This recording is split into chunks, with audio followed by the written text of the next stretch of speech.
Bauer, você está outra vez conosco, está com uma cara bonita hoje, sorridente. Isso significa que você andou trabalhando demais, né? Burocraticamente, né? Burocraticamente, hoje tirei um dia de folga para correr para meio ambiente. Ah, é? É. Como é que foi teu dia hoje? Nós começamos o dia hoje com uma reunião extraordinária no CONDEMA para julgamento e processos. O que é CONDEMA para os nossos telespectadores? Conselho Municipal do Meio Ambiente. Sim. Tá? Então, você é conselheiro lá? Sou um dos conselheiros. Tá? E a gente fez uma sessão extraordinária para julgar vários processos, né, para facilitar a vida do cidadão, né, resolver algumas situações. Sim. Devemos ter julgado uns 30 processos, eu não contei, mas foram bastante, né? E, em resumo, o que eu posso dizer é que o meio ambiente saiu ganhando. É verdade? Saiu ganhando. Puxa, que notícia boa! Eu até gostaria de dizer ao telespectador que nunca se intimide em fazer denúncias. Que todo mundo sai ganhando quando um infrator ele é penalizado, descumpre a legislação, né? Então, por isso que eu digo, o meio ambiente saiu ganhando hoje.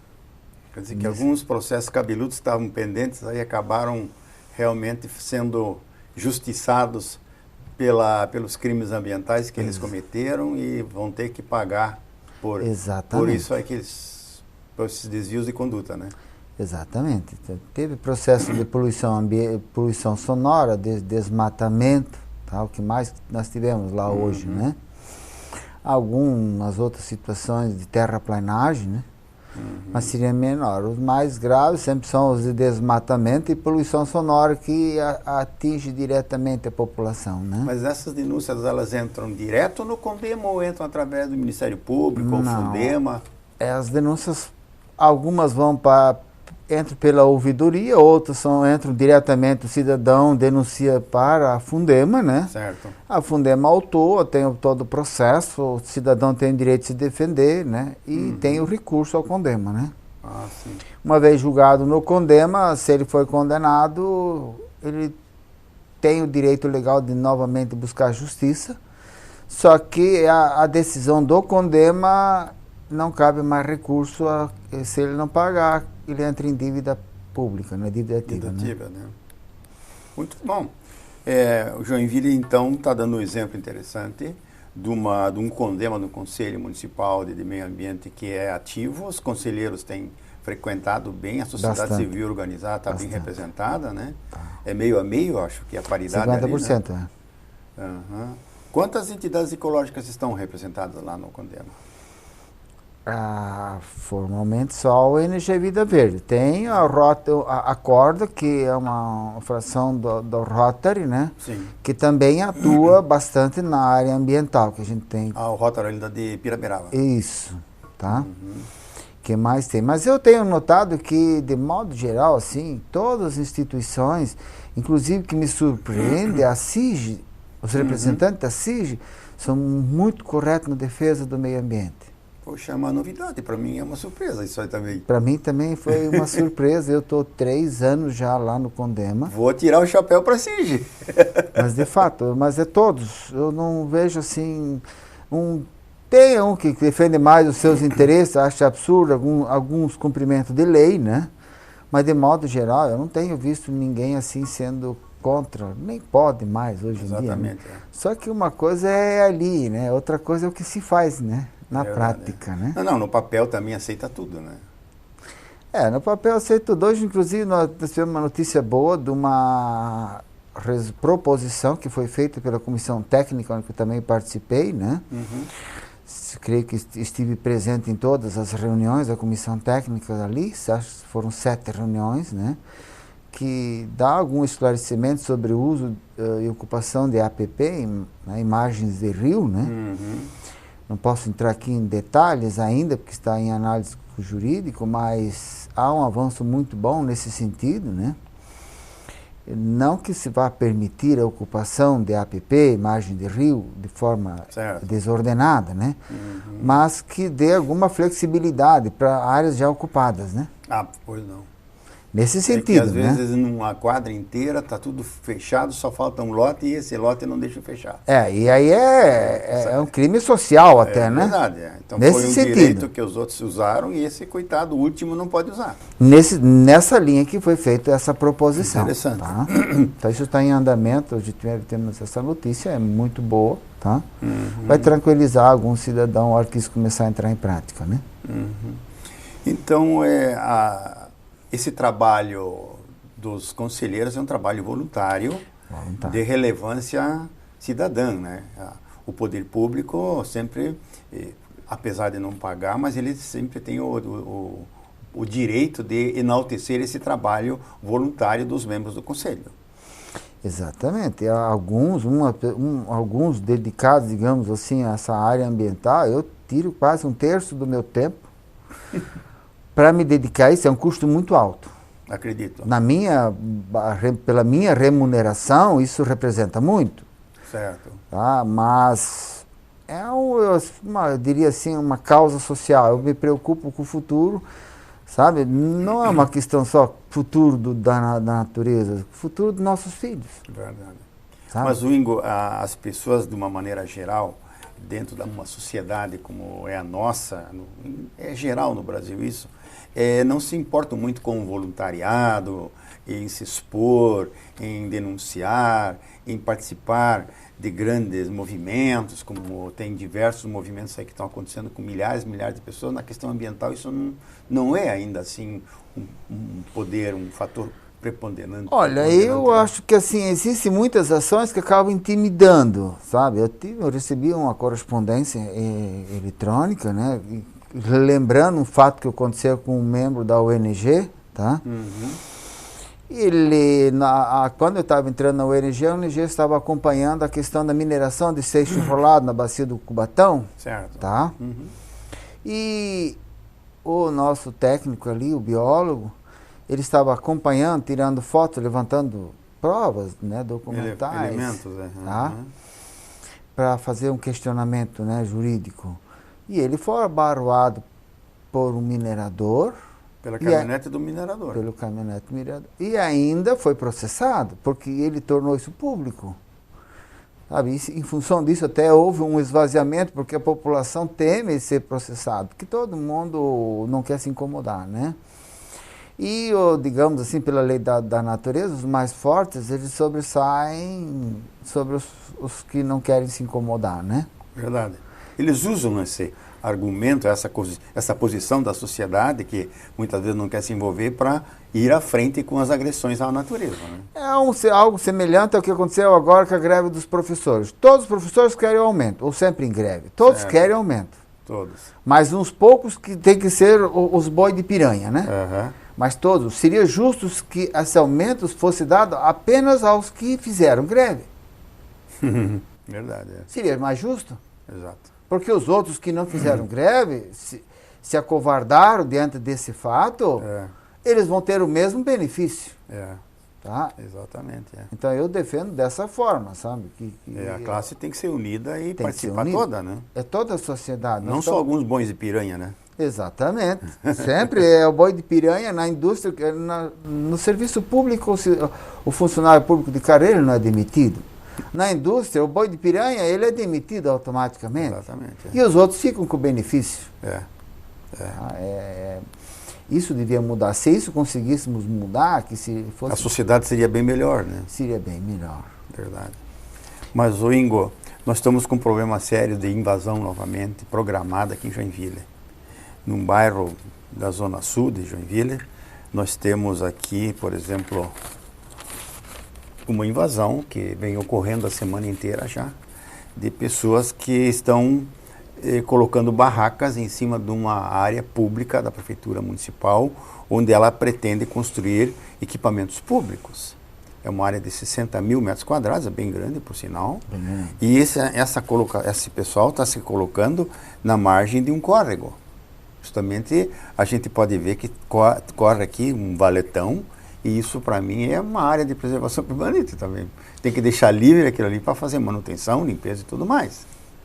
Isso daí eu tenho questionado, também faz parte do conselho da cidade, tá? E uma reunião conjunta do Conselho da Cidade, eu questionei isso ao IPUJ, que essa população de baixa renda, sabe, que essa imigração que vem para cá, né, por causa que tem emprego, tem oportunidades, tá? Ela não está planejada no plano diretor do município. Ela não existe. Eu fiz uma colocação, nós estamos com a cidade em pleno desenvolvimento, crescimento, né? Está se projetando uma cidade para 700 mil habitantes para daqui a 20 anos, tá? Certo.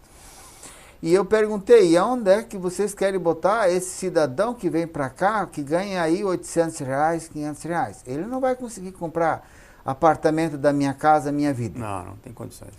O mapa urbano da cidade, ele praticamente se manteve. Tá? Então, os lotes vão se tornar muito caros. Verdade. E aonde é que esse cidadão vai? Ele vai para essa situação aí, ele vai... Assim, invadir. Vai invadir. Se ele não vai invadir dentro da área urbana, ele vai invadir nas áreas rurais, vai fazer a tendência daqui a uns 20 anos, vamos ter um cinturão de pobreza fora do perímetro urbano. Desordenado. Desordenado. Porque isso não está no planejamento. Não tem ruas traçadas, não tem tamanho de lote. No plano diretor do município, eu não vi nenhum projeto viário que facilitasse a circulação do cidadão. Tá? Está se criando, pelo que eu, na minha posição, né? Uma situação dentro da cidade caótica para o futuro próximo. O plano parece que veio, não dá para comprovar, mas a teoria, assim, observando, dá a impressão que a ideia base central veio das concessionárias de ônibus. Porque o plano todo ele está em cima direcionado às vias públicas, hoje no município, para facilitar o uso do transporte coletivo. Certo. E bicicleta. Tá? E aí eu pergunto, se está com umas avenidas aí, estão se colocando ciclofaixas, faixas de ônibus, o comércio se acaba naquelas ruas. Tá? Aí se criou mais uma lei aí agora, da lei da calçada, do meio-fio, que o comerciante não pode mais estacionar de frente, ele não pode ter o estacionamento livre, aquela faixa de 5 metros, livre para estacionar. Só estacionar transversal, que em vez de 5, 6 carros, ele pode estacionar 2. Porque o cliente ele pode prejudicar o pedestre quando ele vai dar a ré. Isso não tem cabimento, porque no plano diretor do município, no uso e ocupação de solo, eles vão diminuir os lotes para 8 metros de frente. 8 metros de frente, Então, todo esse cidadão que vai entrar e sair na casa dele, quando ele vai sair da casa dele, ele vai sair de ré. Não vai sair de ré. Ele vai ocupar 4 metros da faixa da frente da casa dele para sair de ré com o carro dele. Não tem espaço para estacionar. Ele não vai sair de frente. E no comércio, do lado, a prefeitura quer que o cidadão saia de frente. Tem umas coisas absurdas nesse projeto do município aí que eu acho que não... Essas propostas vêm de onde? Do IPUJ? Olha, eu não sei. Eu posso só dizer assim aqui, em público, parabenizar toda a equipe do Condema que fez aquela proposição da APP. A gente teve uma equipe boa. Ali se observou assim, pequenos detalhes desse tipo para não se cometer essas contradições. Tá? E no plano diretor do município existe uma série de contradições absurdas. Eu diria até para o IPUJ, que está fazendo esse trabalho de fazer uma cidade para uso de ônibus, né? E bicicleta, eu até fiz um questionamento, não, vocês querem que meus filhos, que eu trabalhei, lutei para eles fazerem faculdade, tá? Para agora estar informado, aí eles para agora, eu tenho que dizer para eles, não, vocês vão ter que andar de bicicleta ou de ônibus. Mas o Ingo, tá bom o papo, mas nós vamos dar uma paradinha aqui e voltamos já com Ecologia em Ação.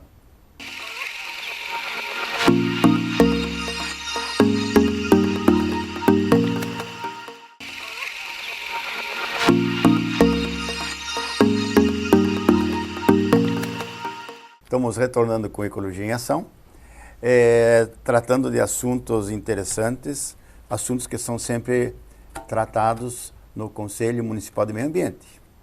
E agora nós estávamos falando há pouco de mais uma grande invasão de áreas públicas que têm previsão de equipamentos públicos, como hospital, creches, assim por diante.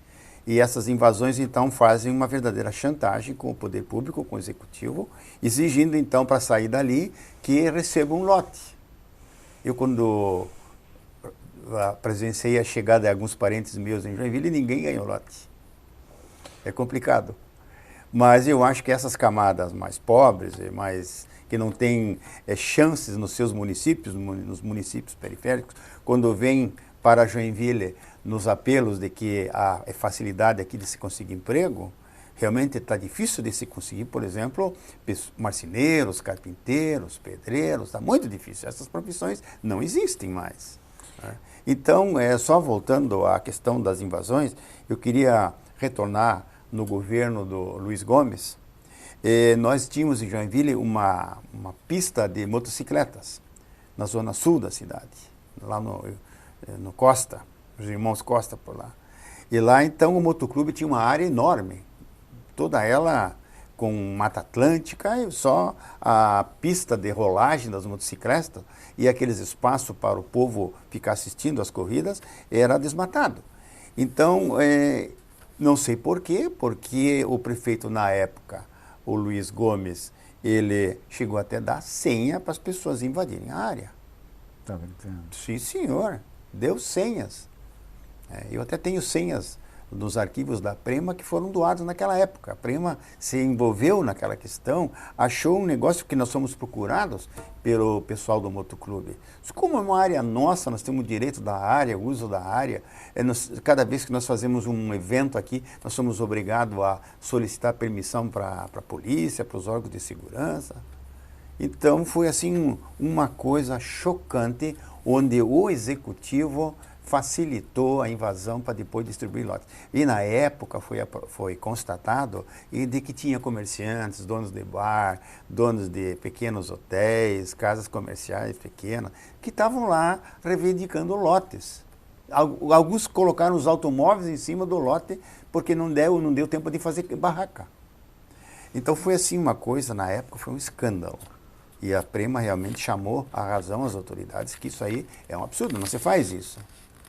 Não se faz. Não. E anos depois também nós assistimos uma grande invasão programada, toda ela orquestrada por muitas empresas imobiliárias, onde o bairro da Vila Paranaense hoje, que é um grande bairro, e também o Grande Aventureiro hoje, foram todos eles invadidos programadamente e depois um prefeito, engenheiro sanitarista, transformou aquelas áreas em áreas de mangues urbanizados. Não se urbaniza mangue, se recupera, né? Se recupera. A lei diz isso, né? É. E o Ministério Público deixou passar batido, a Justiça não se manifestou.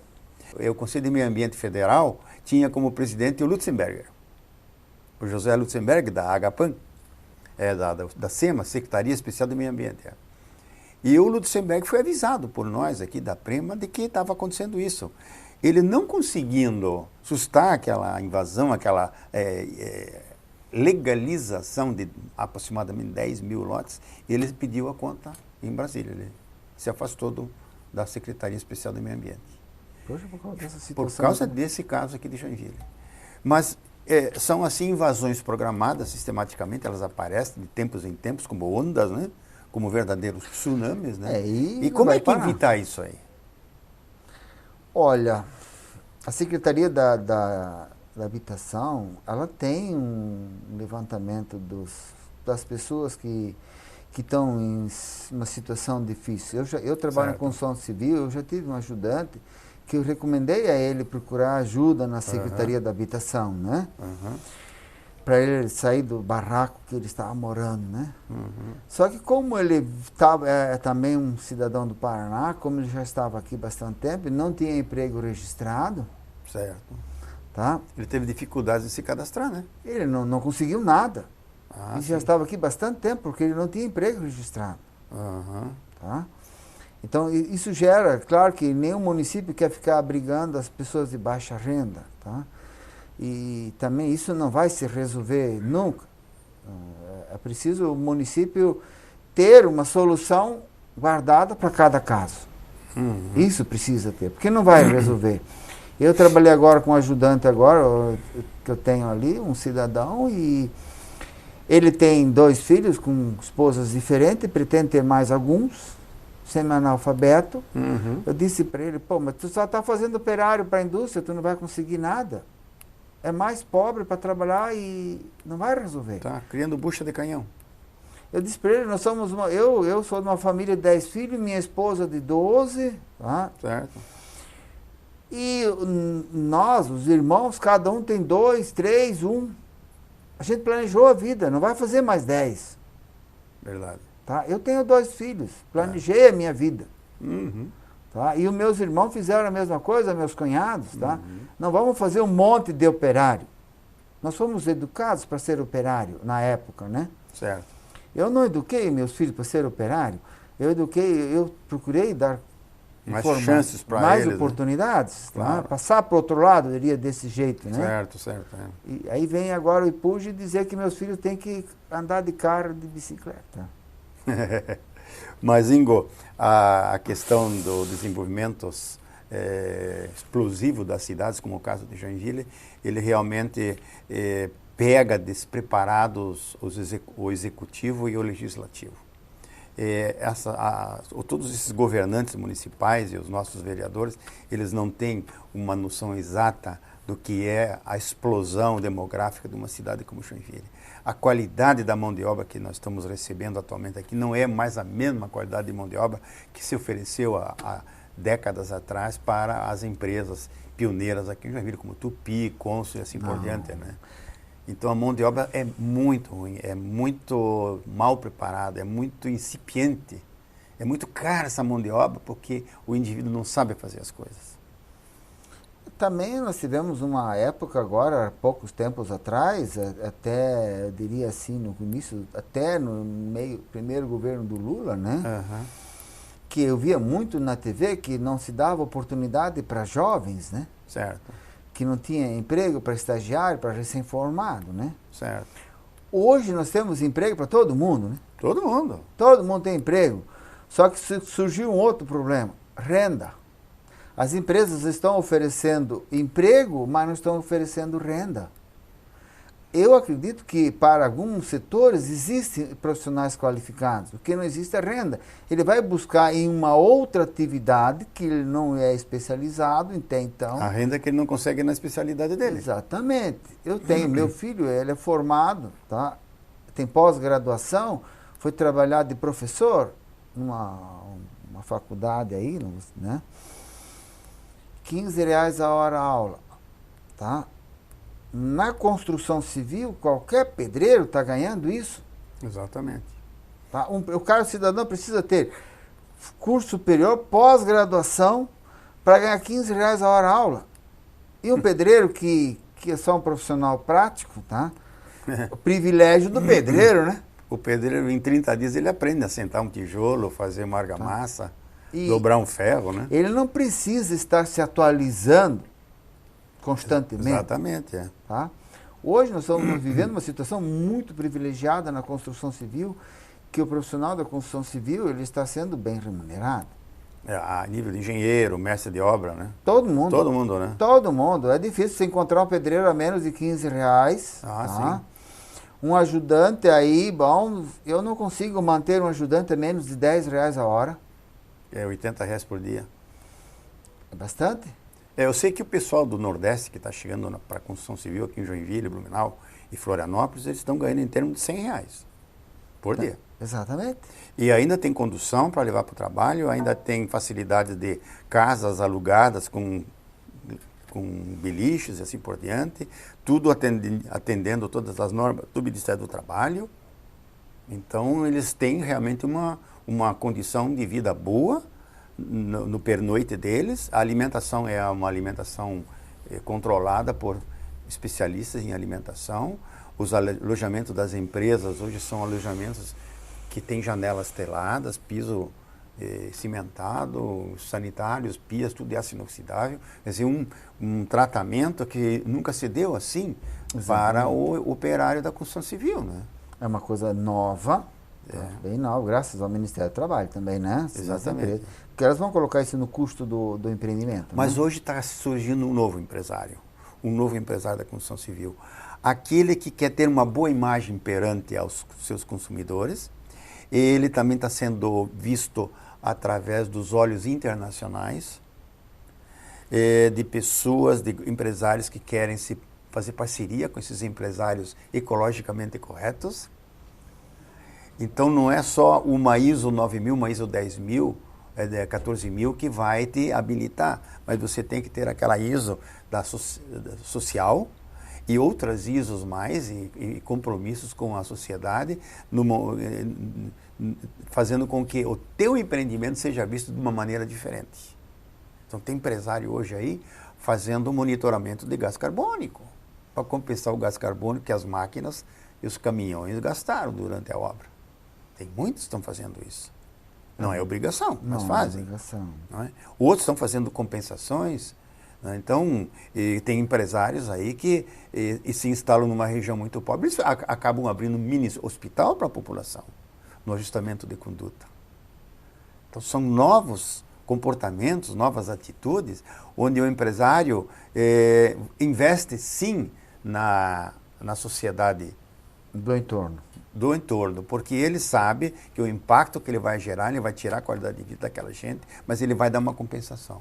Mas tem exemplos muito bons que eu vi recentemente agora no Globo Rural, lá no Nordeste do Ceará, produtores de rosa, eles deram uma alavancada no município, eles deram uma qualidade de vida extraordinária para aquela população lá do produtor de rosas. Produtor de rosa. Porque ele tem que ser conhecimento que, para de ter um bom profissional, toda a família precisa estar bem. Exatamente, Tá? Eles deixam, na reportagem chegou o caso do produtor dar uma casa para o funcionário. Uma ocasião eu tive acompanhando uns visitantes europeus que estavam fazendo visita a uma empresa de alimentos, de beneficiamento de carne de suínos, lá no oeste catarinense. Aí eles queriam mostrar a fábrica, os proprietários, né, a indústria, o frigorífico. Né? Os caras disseram, não, nós queremos visitar a casa dos operários. Nós queremos saber se esse operário que vocês dizem que é tão bem tratado na indústria, como é que ele vive, qual é a higiene que ele tem na casa dele, de que forma ele se veste e se limpa antes de chegar no frigorífico, porque é isso que importa. Ele tem que estar com saúde, ele tem que estar feliz para produzir um alimento de boa qualidade. Mas o programa, Ingo, está terminando e nós vamos convidando os nossos telespectadores para o nosso próximo programa Ecologia em Ação. Até lá, hein?